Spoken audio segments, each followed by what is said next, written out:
Welcome to Aaron Mahnke's Cabinet of Curiosities, a production of iHeartRadio and Grim and Mild. Our world is full of the unexplainable.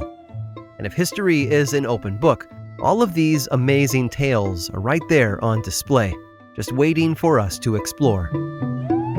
Welcome to the Cabinet of Curiosities.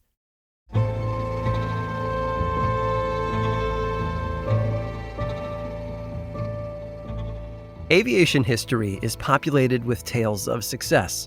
There was the Wright brothers' fabled first flight, to Charles Lindbergh's solo trip across the Atlantic. Every triumph pushed the limits of what we thought was possible.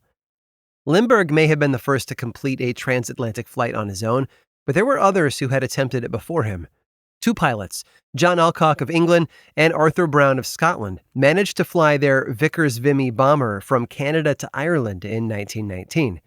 For some, though, that distance wasn't far enough. That same year, a New York hotel owner named Raymond Orte came up with a contest. He offered $25,000 to anyone who could fly nonstop from New York City to Paris within the next 5 years. Well, the 5 years came and went without a winner, although many did try. François Colli from France certainly did, though it hadn't gone as planned. Colli had been a pilot during World War I, and with his buddy Paul Tarascon, the two set out to win the Orte Prize. The only difference was that they were going to fly from Paris to New York instead. Unfortunately, they hit some serious turbulence along the way. Colli's plane went up in flames, burning Tarascon and putting him on the sidelines. So Colli gave his pilot role to a young ace named Charles Nagesser. Nagesser was going to make the trip by himself, but decided to use Colli as his navigator at the request of plane designer Pierre Levasseur. Colli and Nagesser collaborated with Levasseur's team on a new aircraft, the Levasseur BL-8 biplane. It featured a wooden fuselage to allow it to land and float on water. Its unique cockpit was open on top and wide enough for both men to sit next to each other.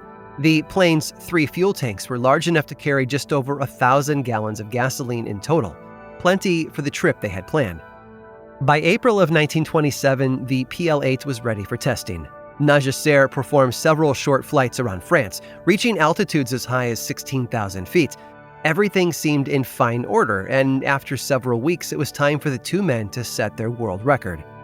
On the morning of May 8th of 1927, Colli and Nagesser strapped into their bright white BL-8 biplane, nicknamed L'Oiseau Blanc, or the White Bird, all gassed up and ready to go.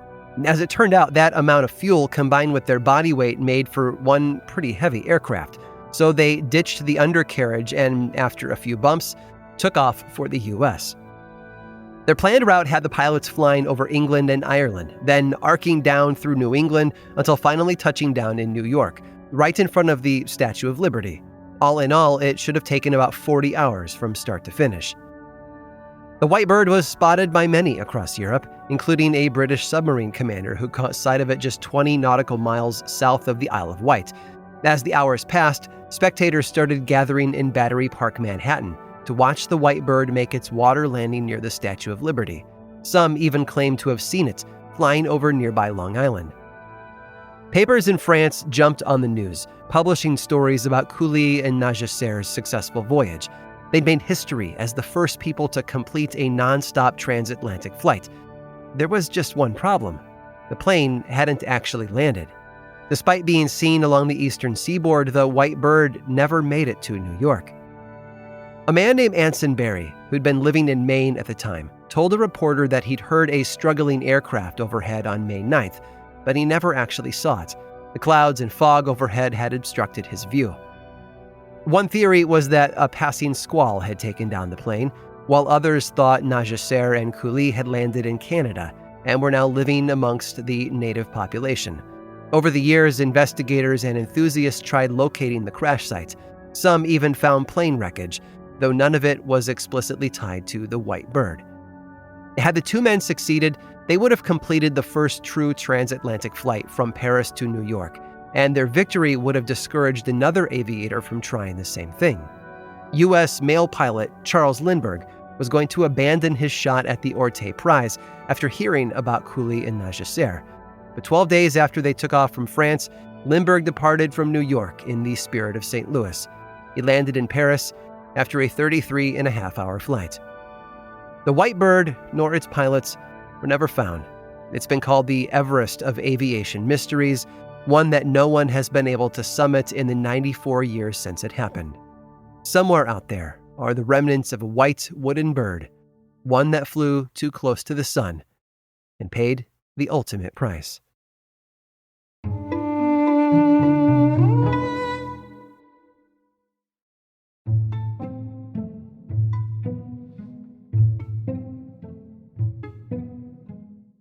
The Chinese philosopher Lao Tzu once said, "Nothing is softer or more flexible than water, yet nothing can resist it."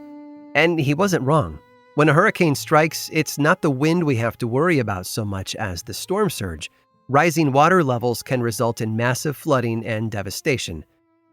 In 2005, Hurricane Katrina caused a storm surge so large the ensuing floods turned much of New Orleans into a river. It damaged the city's main roads and killed over 1,800 people. 100 years earlier, a tropical cyclone in Australia caused a storm surge measuring 42 feet. Hundreds died. Thousands of fish, sharks, and dolphins were discovered miles inland, far from shore.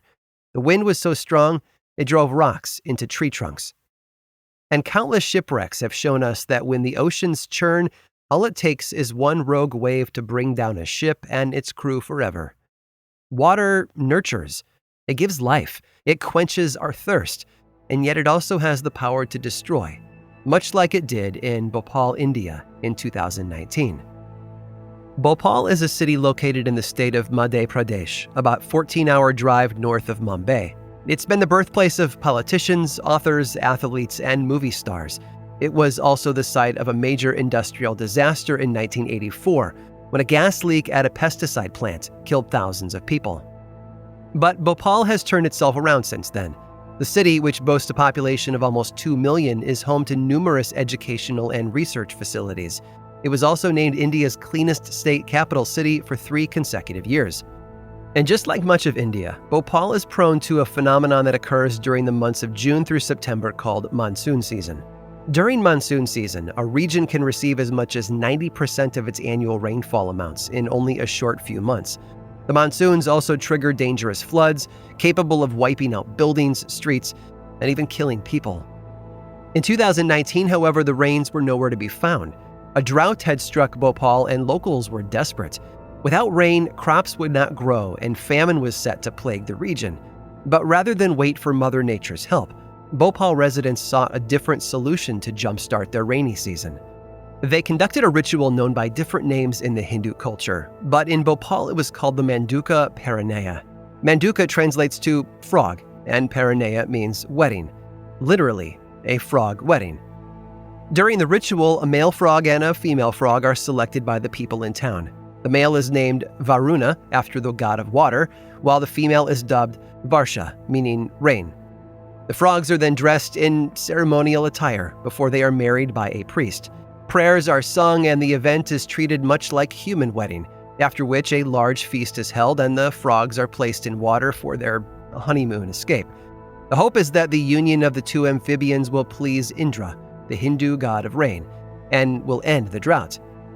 So on July 19th, 2 frogs from Bhopal entered into holy matrimony as a way to stave off an impending famine, and it worked almost immediately. Bhopal accumulated nearly 67 inches of rain in September alone, right after the wedding. Their previous record had been set in 2006, when rainfall amounted to a total of 66 inches. Unfortunately, the frog wedding worked a little too well. Waters filled the streets, cars were brought to a standstill, homes and businesses were flooded. It seemed as though there was no end in sight to the damage, and more rain was coming. A group of volunteers decided to do something to stop it. Using 2 clay frogs as proxies for the original couple, the volunteers held a ceremonial divorce. They chanted mantras and physically separated the frogs to symbolize the end of their brief marriage. The rains ended just a few weeks later. Curious? You better believe it. I hope you've enjoyed today's guided tour of the Cabinet of Curiosities. Subscribe for free on Apple Podcasts or learn more about the show by visiting curiositiespodcast.com. This show was created by me, Aaron Mahnke, in partnership with How Stuff Works.